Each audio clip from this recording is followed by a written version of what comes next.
Hello friends, स्वागत है आपका अपने चैनल कोर ऑफ सिविक्स में। आज हम डिस्कस करेंगे वेस्टर्न पॉलिटिकल थिंकर हीगल से इम्पॉर्टेंट क्वेश्चंस को कवर करेंगे।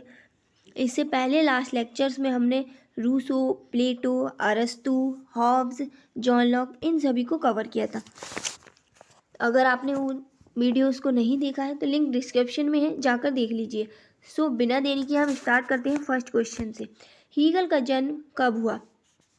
Option A 1770, option B 1771, option C 1750, option D 1758। Option A 1770 में हीगल का जन्म हुआ था। 27 अगस्त 1770 में हीगल का जन्म स्टुटगार्ट जर्मनी में इनका जन्म हुआ था। हीगल एक जर्मन प्रसिद्ध दार्शनिक विचारक है। हीगल का पूरा नाम क्या है? George William Frederick Hegel. Important question है, हीगल का पूरा नाम पूछ लिया जाता है एग्जाम में कि हीगल का पूरा नाम क्या है? George William Frederick Hegel. So question number 1 का ऑप्शन ए करेक्ट हो जाएगा। हीगल का जन्म 1770 में हुआ था। हीगल की मृत्यु कब हुई थी? हीगल की मृत्यु 1831 में 15 नवंबर 1831 में हीगल की मृत्यु हुई थी। जर्मनी में ही इनकी मृत्यु हुई थी। सेकंड क्वेश्चन देखते हैं। निम्न में से किसके द्वारा विश्वात्मा का विचार प्रदत्त किया गया था? Option A Hegel, option B Marx, option C Green, option D इनमें से कोई नहीं। विश्वात्मा के विचार हीगल ने दिया था। हीगल अपने समय के एक महानतम आदर्शवादी विचारक हैं, दार्शनिक विचारक हैं। हीगल ने इतिहास को विश्वात्मा की अभिव्यक्ति माना है। क्या कहा है?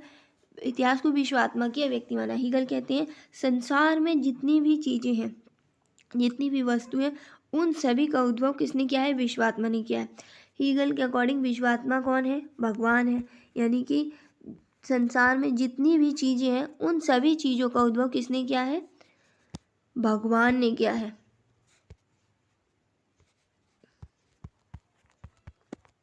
भगवान ने किया उन सभी चीजों का उद्भव। हीगल ने विश्वात्मा को 3 चरणों में बांटा है।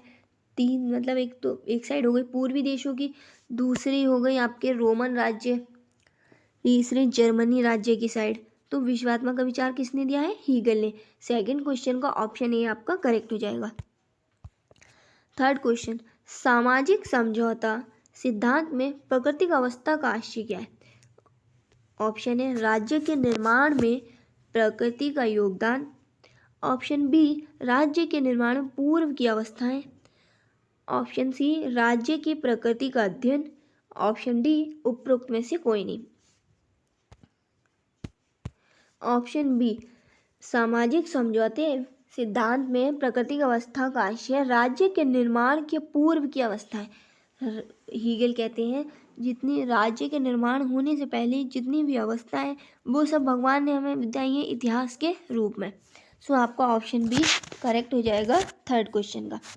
फोर्थ क्वेश्चन देखते हैं। निम्नलिखित में से किसने कहा राज्य पृथ्वी पर ईश्वर का अवतरण है? Option A Plato, option B Kant, option C Hegel, option D Green. Option C Hegel ने कहा कि राज्य पृथ्वी पर ईश्वर का अवतरण है। हीगल एक जर्मन दार्शनिक व आदर्शवादी विचारक थे। इन्होंने कहा राज्य पृथ्वी पर ईश्वर का अवतरण, यानी राज्य को ही भगवान माना है। राज्य में जो इतने भी लोग रह रहे हैं वह सब भगवान के समान हैं। राज्य को ही भगवान माना है इन्होंने। फोर्थ क्वेश्चन का ऑप्शन सी आपका करेक्ट हो जाएगा। फिफ्थ क्वेश्चन देखते हैं। हीगल के अनुसार निम्नलिखित में से क्या राज्य से संबंधित है? ऑप्शन ए निजी परोपकारिता, ऑप्शन बी सार्वभौमिक अहंकार, ऑप्शन सी सार्वभौमिक परोपकारिता, ऑप्शन डी सार्वभौमिक संघर्ष। ऑप्शन सी हीगल के अनुसार सार्वभौमिक परोपकारिता ही राज्य से संबंधित है। हीगल ने वाद प्रतिवाद की द्वंद्वात्मक प्रतिक्रिया का प्रयोग करते हुए कहा है कि राज्य के विकास को परिभाषित किया है।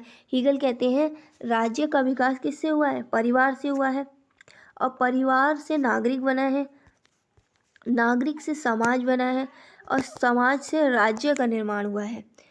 हीगल कहते हैं परिवार से नागरिक का निर्माण हुआ है, नागरिक से समाज बना है, और समाज से ही आपका राज्य का विकास हुआ है। राज्य में परिवार का परर्थवाद तत्व, राज्य में परिवार का जो परर्थवाद तत्व है वो निहित है, और नागरिक समाज का सार्वभौमिक है, नागरिक समाज का सार्वभौमिक तत्व है। अब हम इन दोनों को सम्मिलित करेंगे तो राज्य सार्वभौमिक परार्थवाद का क्षेत्र बन जाता है हीगल के अकॉर्डिंग।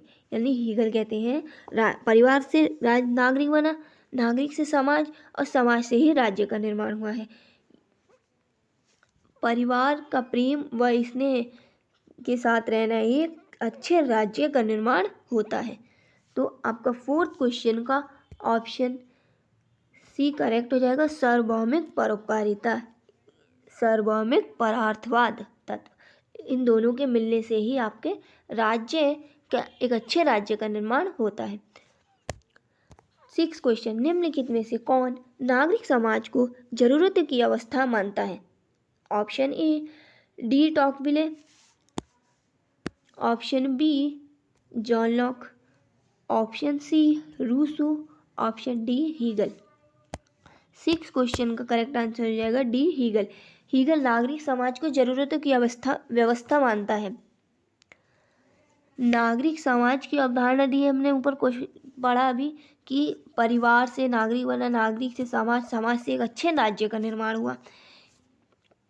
हीगल नागरिक समाज की जो अवधारणा देते हैं उसमें कहते हैं नागरिक समाज के द्वारा, नागरिक समाज की अवधारणा दी उसमें नागरिक समाज के द्वारा ही एक अच्छे प्रशासनिक, न्यायिक व वैधानिक कार्य संपादित हो सकते हैं।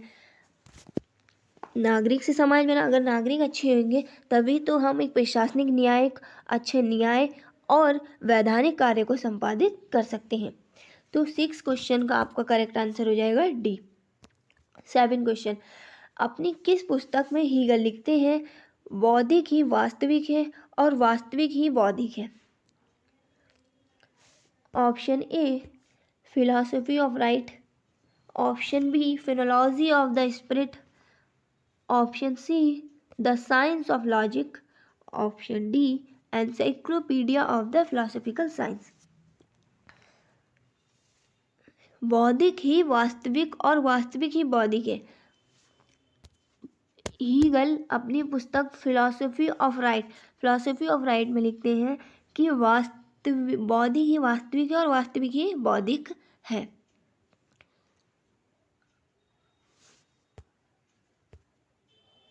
अर्थात the real is rational and rational is real. यानी हीगल कहते हैं जो कुछ वास्तविक है वह सब विवेक में है, और जो कुछ विवेक में है वह सब वास्तविक है। यानी जैसे गाड़ी, शेड वगैरह ये सब हमारे लिए विवेक में है, एक सोच के अकॉर्डिंग है। तो क्वेश्चन नंबर 7 का आपका ऑप्शन ही करेक्ट हो जाएगा। फिलॉसफी ऑफ राइट्स में हीगल लिखते हैं बौद्धिक ही वास्तविक और वास्तविक ही बौद्धिक है। The real is rational and rational is real. Question number 8, संवैधानिक राजतंत्र का समर्थन कौन है?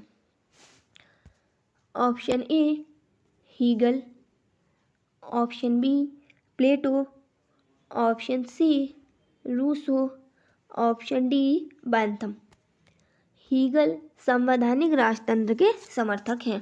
क्वेश्चन नंबर 8 का ऑप्शन ही करेक्ट हो जाएगा। क्वेश्चन 9, हीगल के राज्य के सिद्धांत के संबंध में निम्नलिखित विशेषताओं में से कौन सही है? हीगल ने जो राज्य का सिद्धांत दिया हमने अभी उसके बारे में पढ़ा था कि राज्य, परिवार से नागरिक, नागरिक से समाज और समाज से राज्य का निर्माण होता है। पृथ्वी पर भगवान का अवतरण कहा है हीगल ने राज्य को। ऑप्शन ए को पढ़ते हैं हम, राज्य महान संस्थान है, यह ईश्वर की पृथ्वी पर है, यह ईश्वर की पृथ्वी पर गतिक है, ये गतिक आएगा यहाँ पर। ऑप्शन सी, यह अपने आप में साध्य है।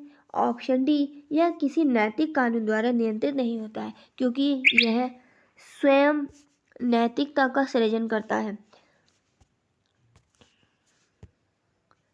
हीगल ने राज्य को महान संस्था माना है और हीगल कहते हैं ईश्वर की पृथ्वी पर गति है, यानी पृथ्वी पर ईश्वर का अवतरण ही, पृथ्वी पर भगवान का अवतरण कहा है किसको? राज्य को, हीगल ने।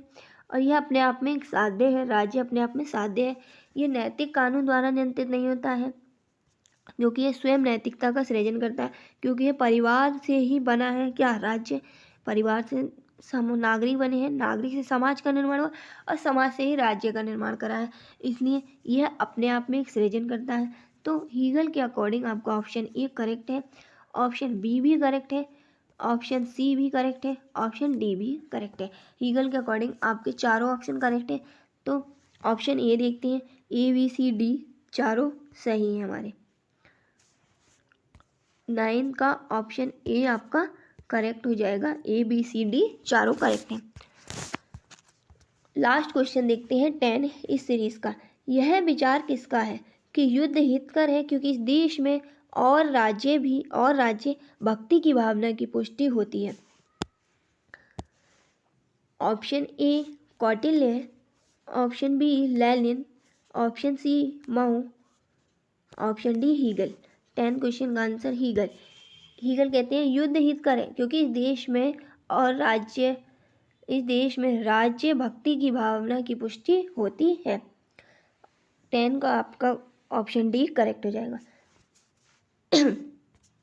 अब हम इम्पॉर्टेंट बुक्स को कवर कर लेते हैं, जो हीगल की इम्पॉर्टेंट बुक्स हैं उन सभी को देख लेते हैं। फिलॉसफी ऑफ राइट्स, हीगल की बुक है फिलॉसफी ऑफ राइट, जो कि इन्होंने प्रकाशित की थी 1821 में। इस बुक में हीगल बताते हैं कि राजनीतिक सिद्धांतों की व्यवस्थित रूप का वर्णन किया है इन्होंने। दूसरा, स्वतंत्रता की अवधारणा पर चर्चा की है इस बुक में इन्होंने।